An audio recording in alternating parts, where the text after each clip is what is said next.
Hey there guys, in this video we're going to be going back to Safer Sephiroth for another clear on EXT mode. This is a fight that gets requested pretty often by me. I have shown a few videos, but it's still requested very often. So we're going to do it yet again. I'm going to be using a little bit of newer units, and I'm going to be explaining the fight in detail. So it might be a little bit slowish on the clear as I explain all the mechanics that usually kind of catch newer players off guard and cause them to die and say, this fight is terrible, I hate this fight, I can't win. So I'm going to explain what's probably killing you in the fight. Now, if you're just looking for a quick, overpowered clear, I have shown a video of how to do all missions in 2 turns on EXT mode. It, of course, uses a very specific party, very intensive on the gear, EX levels, and all that with Genesis, Hyo, and all that. But if you want to see a speed clear, I do have a video. We're going to do a little bit of a slower clear, much more budget. So the missions are 15 turns, although for most people, the reason they want to do this fight is for the panel quest, which is just clear it, period, no matter how many turns it takes. But this clear, we're going to do like a relatively quick clear. So we're going to go ahead and grab an Aang. And Aang is going to be the carry for the clear. He's a brand new unit, just came out, and hopefully most people pulled for him because I do feel like he's probably got some value. So he's going to do pretty much all the damage in the clear. He's also going to be our leader, and he even brings a decent amount of support for the party. Now, the rest of the team is going to be Kaito, basically just to do a big water in peril and to break the boss's stats. We're going to use Nicole, which is basically just to do a water in peril field. We're going to bring Melissa, which is going to be for basically the big human killer. And then Elena for tanking. And we're going to explain more about the tanking mechanics as we get into the fight. But let's get in here and get a clear in where I explain turn by turn what's going on. So first of all, you cannot break the boss's defense or spirit, so that's not important. You can break attack and magic, and that will be very important. So we're going to start Elena in the shift form for the auto buffing as well as the Esper fill.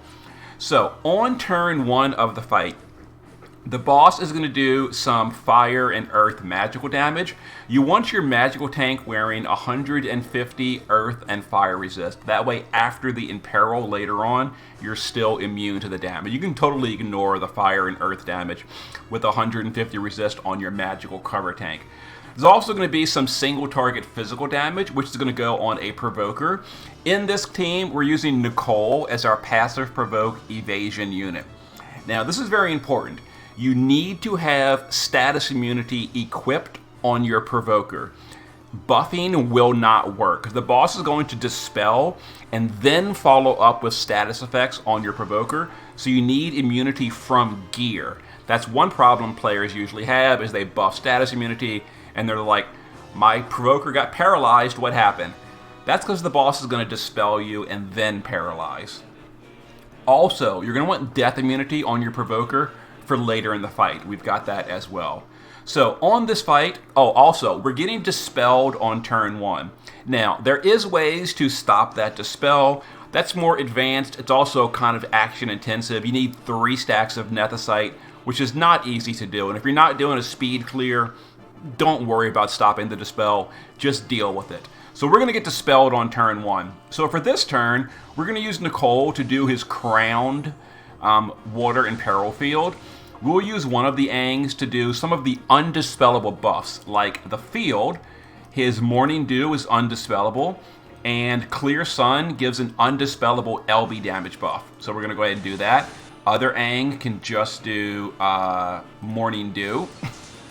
And Kaito can do Aqua Infusion, and then Destabilizing and Deep. Melissa can just do a shared immunity, chronic flow, and then literally who cares. And then Elena can just cover, because we're going to take 0 damage this turn. This is going to be only physical damage, which we're evade provoking, some status effects, which we're immune to, and some elemental fire and earth damage, which we're covering and immune to. So no damage taken, so mitigations and all are not important this turn.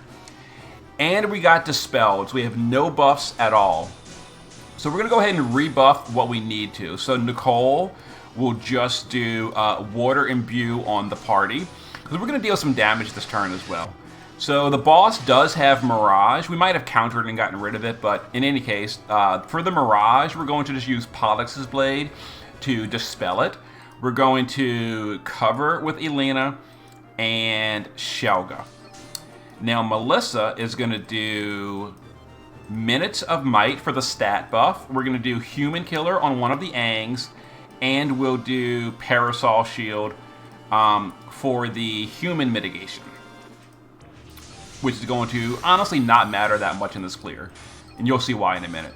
So let's go ahead and now deal some damage. So this is not going to be a ton of damage, but you know, it's going to be a decent chunk. And like I said, we're not going for a speed clear here, we're just going for a easy to copy sort of budget clear.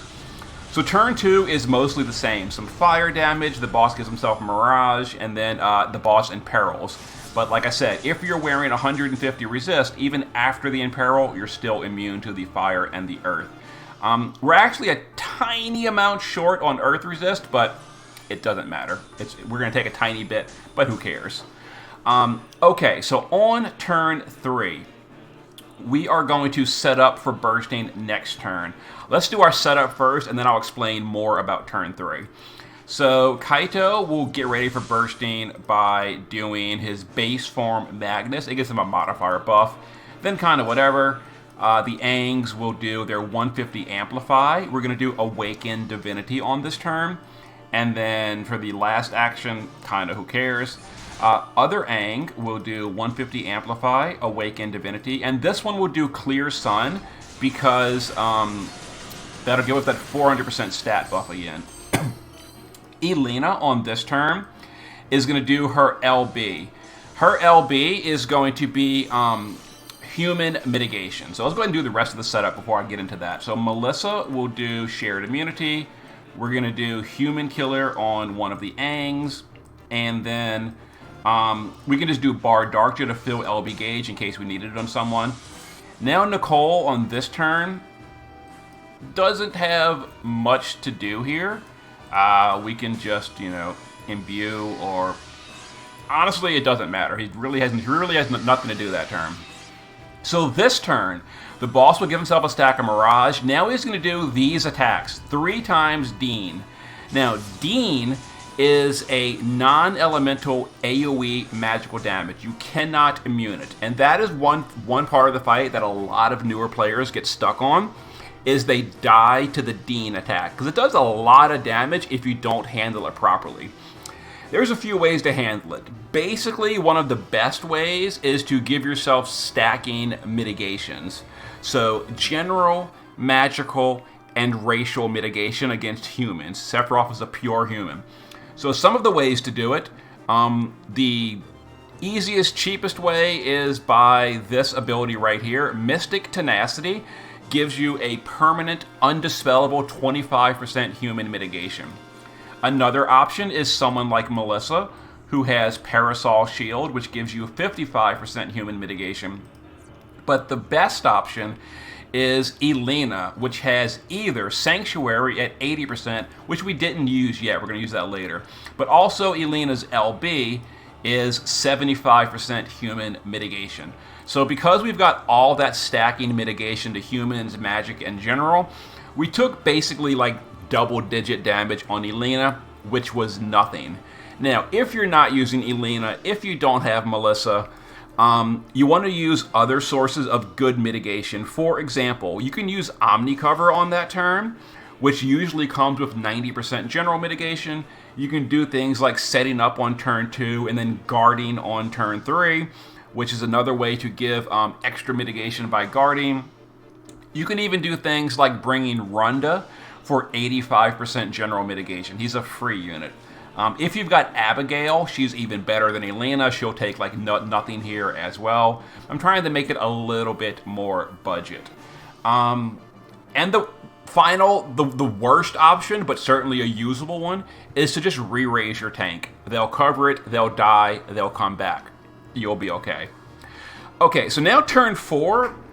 Before we get into that, let's go ahead and do our bursting. So we're going to use Kaito to burst. So we're going to do our shifted LB with Kaito, our SLBs with Aangs. Melissa will go ahead and do Human Killer on the other Aang for more damage. Then, honestly, it doesn't really matter what else you do. You can just cast stuff, who cares? Okay, so the boss does have Mirage. Keep that in mind. Notice the little after image of the wing. We don't want to miss our attacks, so to stop the Mirage, Elena is going to do... we're getting Dispel this turn as well, keep in mind. So Elena will just hit the boss a few times to get rid of the Mirage. Okay, so now we can go ahead and deal our damage, and again, we're not going for like a quick OTK or anything, we're just doing decent damage. So let's go ahead and burst with our Aangs, who are using their big amplify. This is going to be our big burst turn. So there you go. And again, we're not trying to like OTK it. I've already got a video for that. This is a budget run. So there we go. So now the last thing that usually causes players problems is turn 4. This is going to be another Mirage stack, another Dispel that you cannot prevent this one, and then Pale Horse. Pale Horse is a 300% gravity damage on your party. So 300% will obviously kill everyone. So the way to deal with that, the only thing that can mitigate this is general mitigation or guarding. So if you're using 75% general mitigation or better for your party, you're going to be fine. So 300% reduced by 75% brings the damage down to 75%, because half of 300 is 150 and then half of that is 75. Therefore, you will survive. You'll take 75% of your party's health. Not going to kill you. That's what we're doing. Elena's LB is 75 general mitigation. If you're using things like Abigail or Runda with their SLB, you'll take even less damage. If you don't have that good of a mitigation for the party, and honestly you should, because like every tank these days that's worth a damn does 75 or better for the party. But if you're using someone really bad like Maeve, you can guard the party on this turn. Just don't deal damage in turn 4. Just guard everyone. And Maeve's like 50% general plus guarding is going to turn into 75, because 50 plus 50 is 75 in multiplicative terms. And you'll still survive. Again, another option is to just re-raise the entire party. It's not the best option. You don't really want to do that if you don't have to, but it's an option. But yeah, so we're going to survive. And Nicole has nothing to do here. He'll just summon the Esper again, because why not? So here comes 75% damage and another Dispel. We're going to lose all our buffs, and we cannot stop it. So here we go. So we're going to take 75% party damage. Oh, and make sure your party is healed, too, because obviously, you don't want to be under health. So we got fully Dispelled again.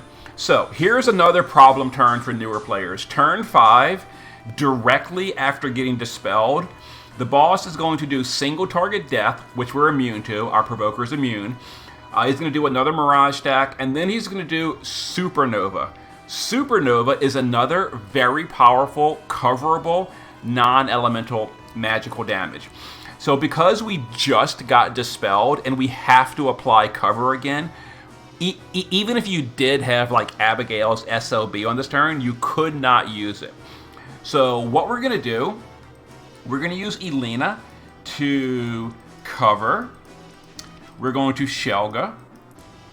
And we're going to use Sanctuary this turn for that 80% human mitigation. Another option could be to SLB your Melissa, which would give 80% general and magical while you do cover on Elena, etc. But just Elena by herself easily handles this. So now we're going to go ahead and get set up for bursting again next turn. So we're going to go ahead and do Morning Dew. We're going to do Clear Sun and Rolling Mist. Get our buffs set back up. Friend can just do Morning Dew. Kaito is going to do Crashing Waves this turn.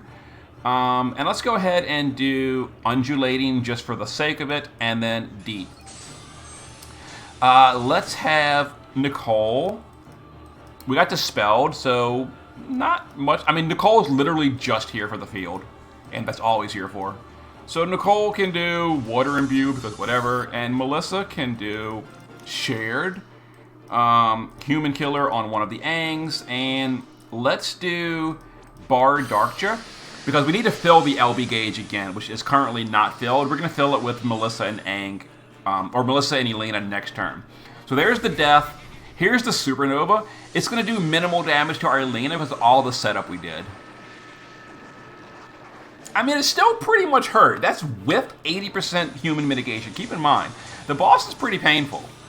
So you definitely want a good tank. Okay, so now the boss's rotation just loops back to turn 1. So everything that happens from turn 1 is now going to all just repeat itself. So turn 1 is just a dispel on the party, then some fire and physical damage. So let's go ahead and deal some damage this turn. So let's go ahead and fill LB gauge with Elena. We'll triple Barb Blazade, so we can just fill the LB gauge. It's not quite enough, so Melissa can just do a double Bar Darkja. And let's do a Human Killer on the other Aang. And there we go. So now we can go ahead and LB all 3 of these. And do another chunk of damage. Let's go ahead and do some LBs. Not quite one yet, that's okay. So Nicole, let's go ahead and start ramping, amplifying on Nicole. Let's do, his MP is too low. That is hilarious that I didn't give him MP reduction. I literally can't use the Amplify on Nicole because I didn't give him enough MP reduction or MP gear. Well, okay, we're not using Nicole's Amplify. Oh well. Whoops. Whatever. So we got dispelled yet again. So we're going to do another setup, and we're going to go ahead and kill on turn 8. So that was the turn 1. Now turn 7 is going to be a repeat of turn 2. So Kaito can just Aqueous and then kind of whatever. Aang's can Awaken Divinity and then kind of whatever. Other Aang should be able to do Clear Sun, right? Yeah, Clear Sun, Awakened, and then kind of whatever. And then Nicole can re-imbue, which I don't think even matters. We got dispelled. Remember, we got dispelled. So let's see here. Elena is going to cover.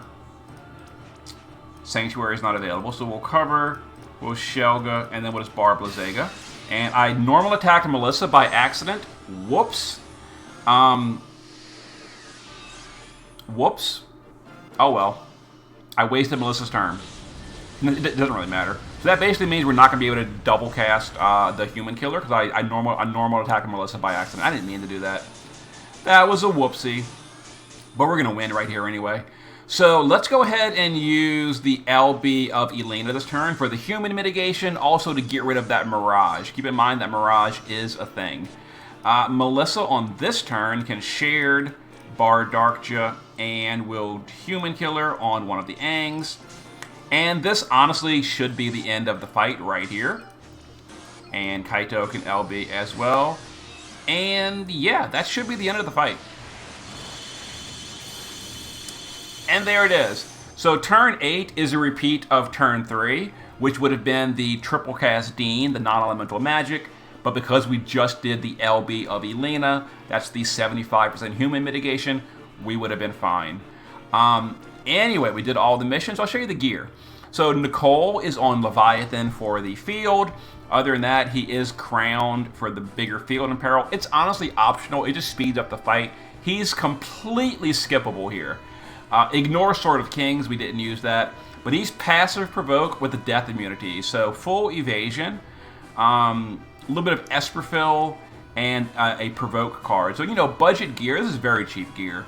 So there you go. Oh, and status immunity as well. Melissa, gear, honestly irrelevant. And speaking of gear, I should have given him either mana reduction or I should have door potted his or wow, he's not even finished being wow. I don't use Nicole that often. He's actually not. He's got the old pots from before they changed the caps. Interesting. I got to fix that. So yeah, I actually could have done his MP fill. Well, whatever. Make sure he's got 1,000 MP or some MP reduction. if you want to use that Amplify, which we didn't even use this clear. Melissa's gear is honestly irrelevant. It so much doesn't matter. So some Esper Fill and some mana regen doesn't matter. Elena's gear, once 152 fire and earth. We're a little bit under an earth. It didn't matter. But there you go. Also, other than that, just bulk. I mean, I'm geared decently well. I would call this budget gear, but it is using some Clash of Wills gear, which you may or may not have. You know, just replace that. The chest piece could be Paladin Cecil's. The helmet could be, you know, Shoreline Fina's, whatever. And then the freebie Spirit card. You can also use things like Sacred Shield card, etc. Kaito, I geared him for damage. It's not going to matter, but I geared him for damage the best we can. Human Killer, some LB Fill, etc. And the Water card, so whatever. And then Aang, and again, he's using a lot of Clash of Wills gear, which you might argue, that's not budget. Just replace it with the best gear you have. It really, you know, whatever. So Human Killer, there's the setup, and we gave him a freebie card as well. Obviously, things like, you know, Rick's card are better, but we're trying to be a little bit budget. And here's the friend. I think it was Gert was our friend, but thanks to all the friends that built for me. Gert, why is this not enchanted? You know, I love pointing that out. It's obviously super irrelevant. Like, Aang caps on attack power so easily, but it is funny that not enchanted. Go put some spirit and HP on that, bro. Anyway, yeah, the gear, he's geared perfectly. I asked in the Discord for some friends. A lot of people built for me. Gert showed up first, so thanks to everyone that showed up and built me a unit. So there we go. So see the damage breakdown. To be fair, there was one burst that because I misclicked Melissa, the friend did not get a big killer. So the friend's probably going to look a little bit lower, but we're going to find out in about 2 seconds. You know, variance is a thing too. Yeah, because the friend did miss one of the killers, because of my personal misclick, they're a little bit lower. And Kaito, 1.3, look at that. Anyway, there's Safer Sephiroth with some newer units. And again, if you want to see just a real speed clear, look up my Genesis clear. We killed it on turn 2. Anyway, see you in a bit.